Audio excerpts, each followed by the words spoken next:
So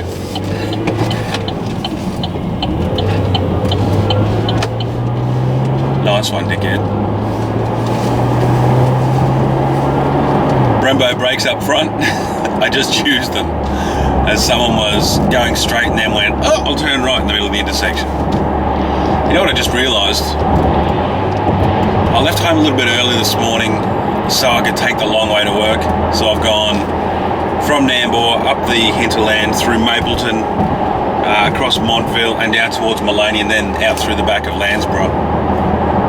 And the whole idea was not just to take the long way to work, but also to take a few photos of the view and the sun coming up and that sort of thing. I'm down the bottom of the hinterland now already. I've forgotten that I was having too much fun driving it.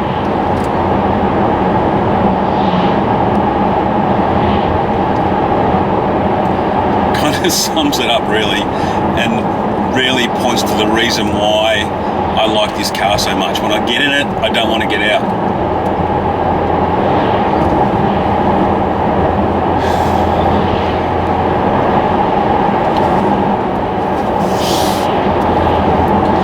It'll be interesting because I'm now going to jump into the V8 Thundercat.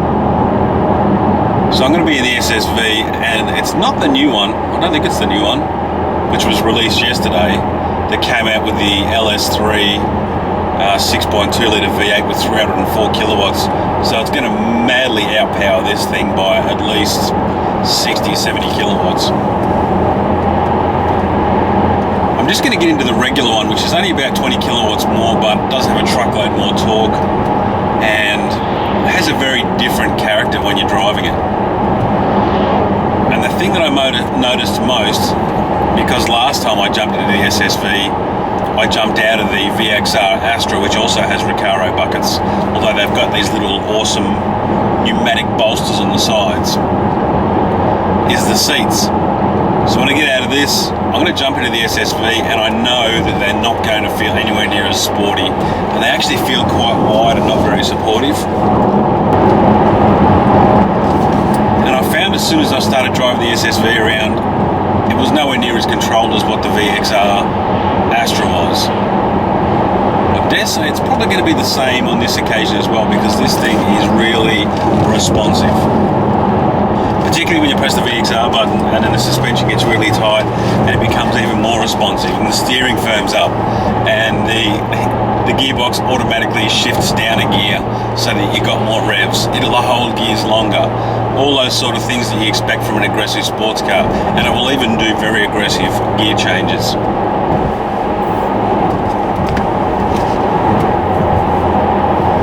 Now all that adaptive stuff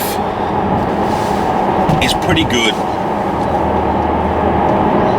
mainly because it would be very uncomfortable to drive around with VXR spec suspension all the time. I don't mind doing it. In fact, I like driving around in sport most of the time.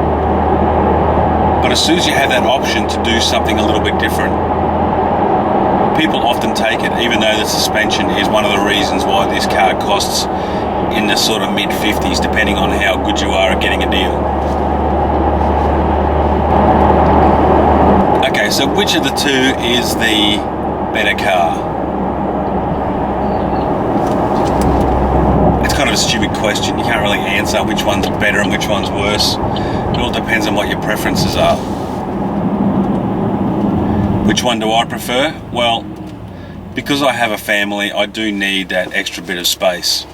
So the Commodore wins out for me, but if you don't need it, then this would be fine. And in fact, if I already had a Commodore in the garage, which I do, I wouldn't mind having this as the second car, particularly because it's a lot of fun when you're on your own.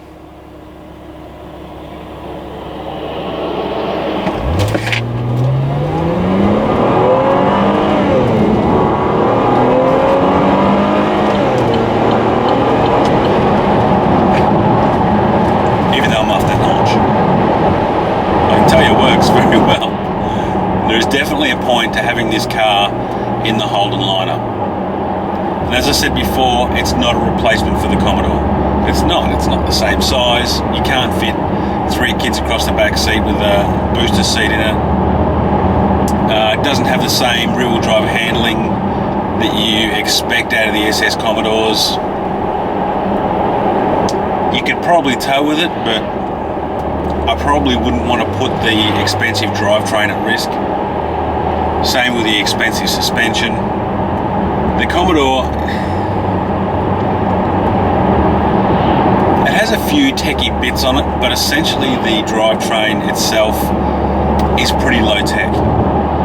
Old school V8, old school auto, old school transmission with an LSD perhaps. But most of the stuff is pretty simple. It's not I can't say it's not over-engineered because they're a pretty tough drivetrain, but they don't have too much stuff on it. There's not a lot of superfluous bits and pieces put on them, except where they've had to do it to compete with the contemporaries. Things like Auto Park, which I've used a few times and is good, but if I didn't have it, I wouldn't care. But generally speaking, the Holden drivetrain's pretty simple stuff, but it does a really good job.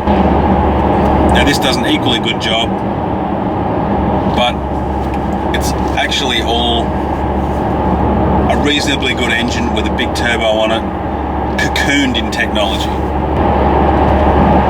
It's not the same thing that Commodore buyers are used to. It's not the same thing that Holden buyers are used to. But it does add another feature into the Holden lineup. And that's what people have been complaining about since day dot. Oh, they're just a Commodore company, they only make Commodores, they rely on Commodores, they won't have any sales without Commodores. So now they've got 2 pretty high performance strings added to their bow. So they've got this VXR Insignia plus the Astra VXR as well. And then you've got the GTC and GTC Sport Astras, which are just a toned down 1.6 turbos, but still very nice cars. And as was announced with the VF release, or the VF2 release on Sunday, they're going to be sourcing a lot more cars from the US, Asia and Europe. So European stuff, you can expect to see a few Opels coming our way. The US, I really don't know what is coming from there. So that's one of my real concerns with the Holden brand at the moment. You know, they say let's go there, but they're not saying where they're going. I can understand their hesitation at the moment because obviously they're still building cars, and they will be building Commodores until 2017. The third quarter, if you believe their PR releases. So, although you don't need to hurry and buy a Commodore right now, you probably should, because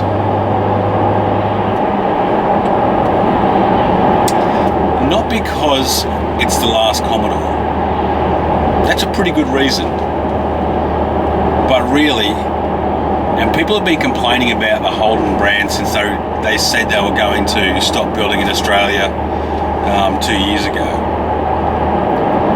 18 months ago.